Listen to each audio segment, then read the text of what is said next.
Aficionado, fashionista, foodie, sneakerhead, no matter what you're into, go all in. Because the greater the obsession, the greater the reward. Introducing the new Lexus IS, a result of Lexus's obsession, all in on the sports sedan. Learn more at lexus.com/IS.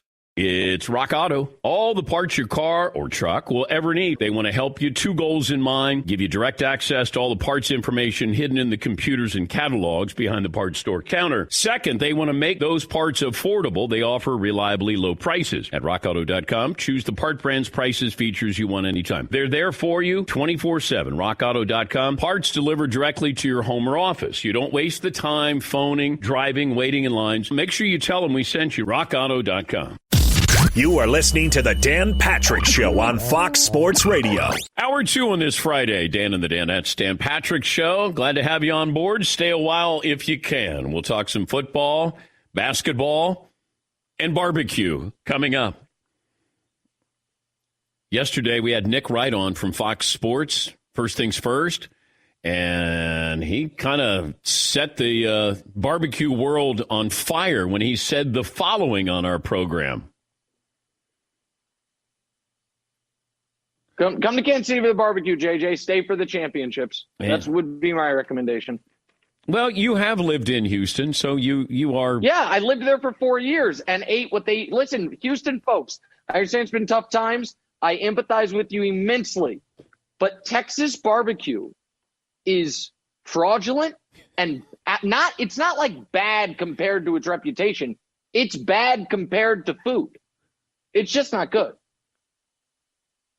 That's Nick Wright yesterday. So not just Houston barbecue, Texas barbecue. Coming up in a little bit, we'll talk to the barbecue editor of Texas Monthly. What a gig. Daniel Vaughn.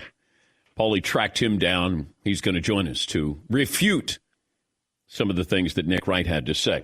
All right, 877-3DP Show, email address, dp@danpatrick.com, Twitter handle @DP Show. Thank you for signing up for the newsletter. And that will come out every day at 6 Eastern, 3 Pacific. Recaps everything that happened on the show. Got something special for you later today. The only place you can hear the interview with the actor who played Jimmy Chitwood in the movie Hoosiers. I had an opportunity to sit down with him, did a podcast with Maris Valanis, and we talked about a lot of things to do with that movie.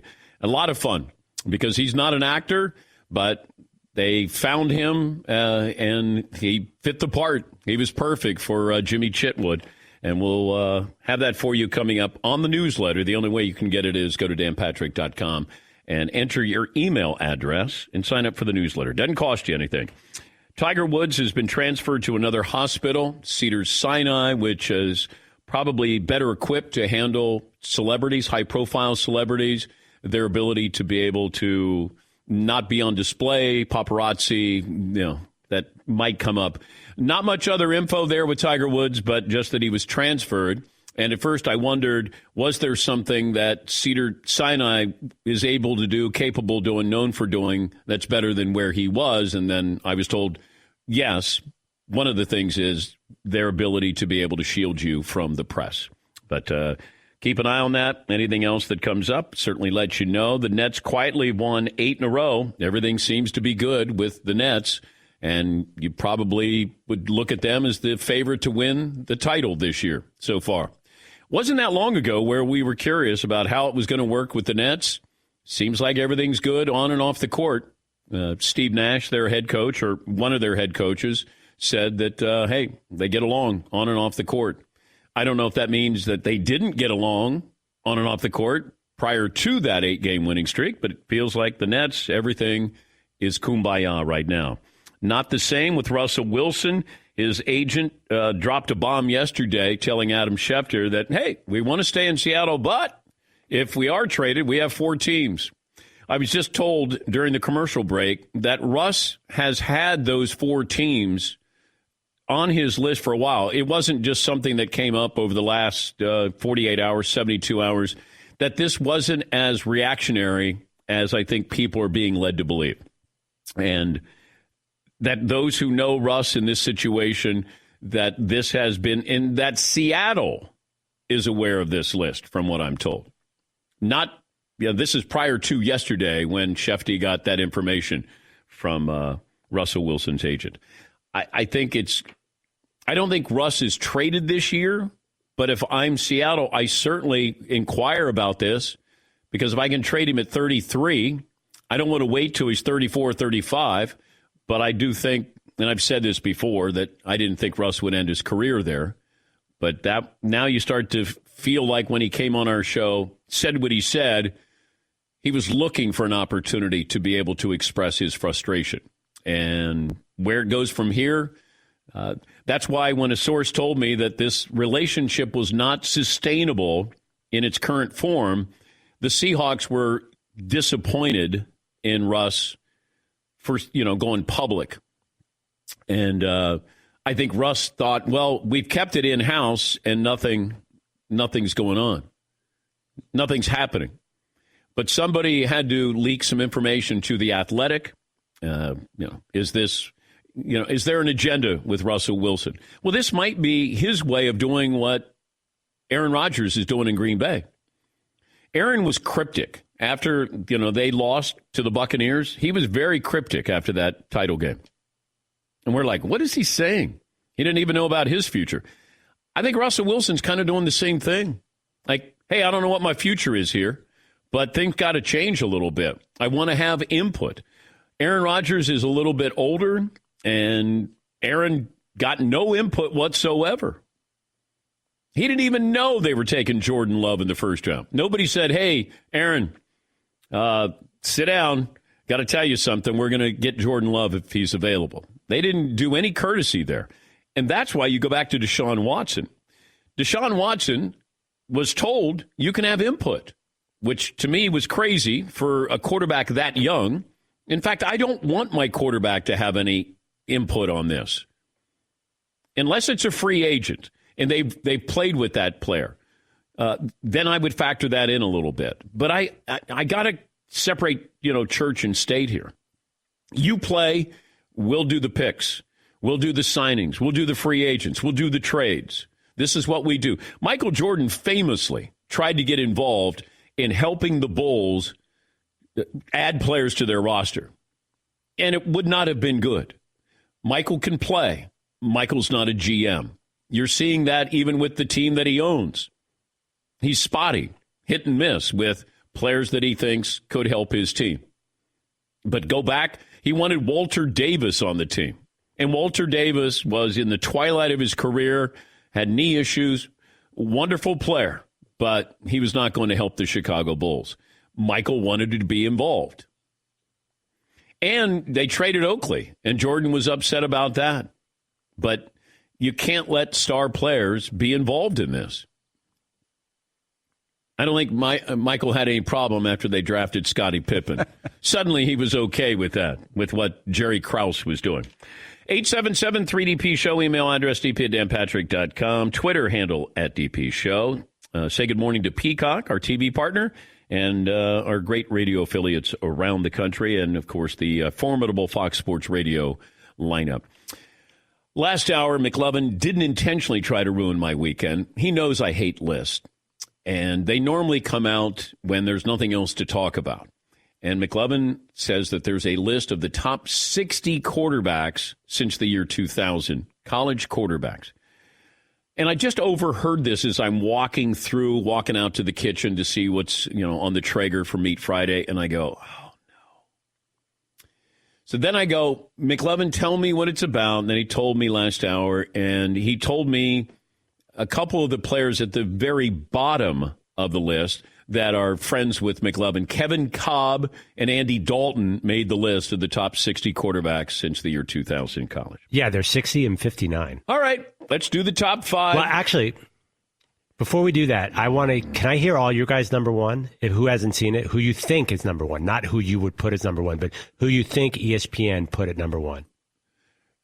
Now, ESPN, the same people who said Michael Jordan was the greatest college basketball player of all time, right? Right. This actually has one author, so I don't think it's one guy wrote this. Yeah, I know. I did reach out to somebody. It bothered me that much. I reached out to somebody at ESPN. I said, can you tell me who voted on this college basketball poll?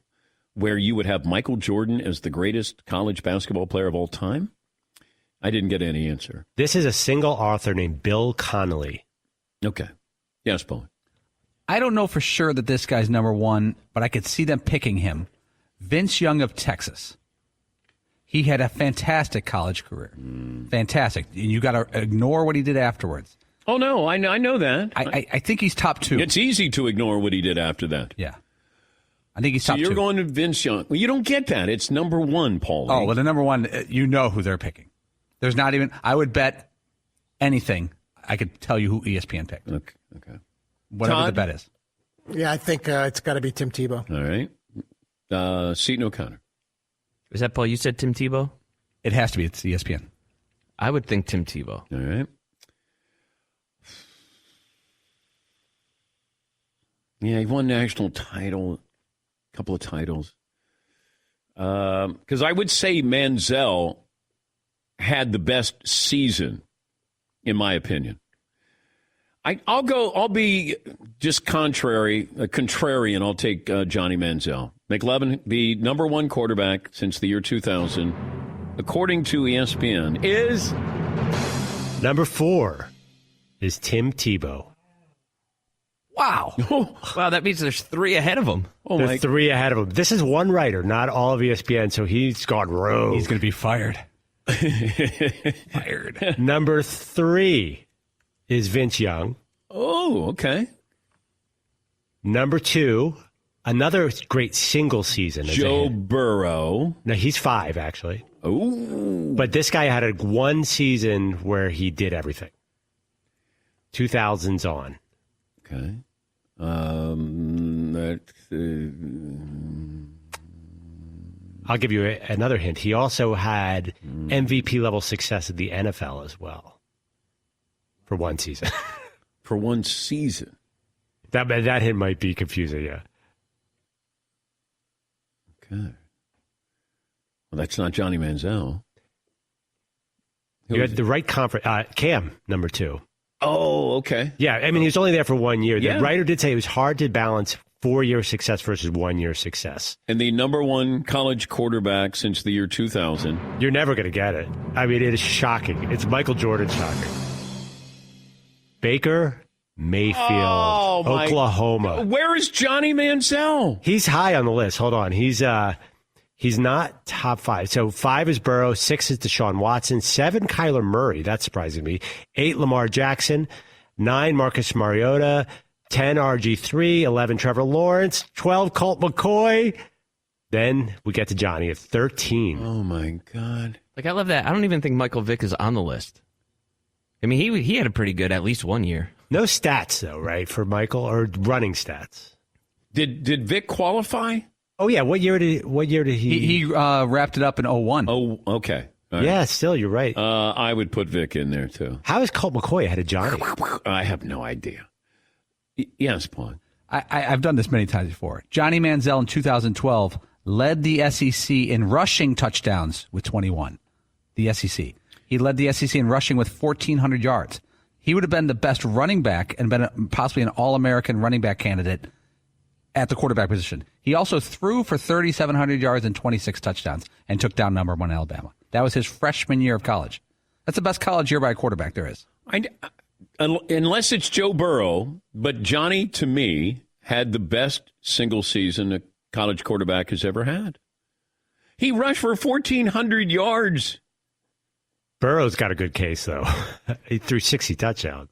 Okay, but he didn't rush for 14. He didn't lead the SEC in rushing or rushing touchdowns. The other counter I'll give you is Cam won the title. Oh, no, sorry. Did he win or lose with Auburn? He won. Beat Oregon. Yes. I have no problem with Cam Newton being in there. But, like, Colt McCoy? Yeah, Cam Newton's numbers are really close to Manziel. His year at Auburn, he threw for 2,830 touchdowns. He ran for 1,473 and 20 touchdowns. Yeah. He's right there with Manziel. And Lamar Jackson's running stats are great, too. Yes. Heisman. Yeah. I was sorry, Kyler Murray at 7? He had a great year. Gosh. All right. I mean, I'm not going to let this ruin my weekend, but Baker Mayfield is not the number one quarterback in my opinion.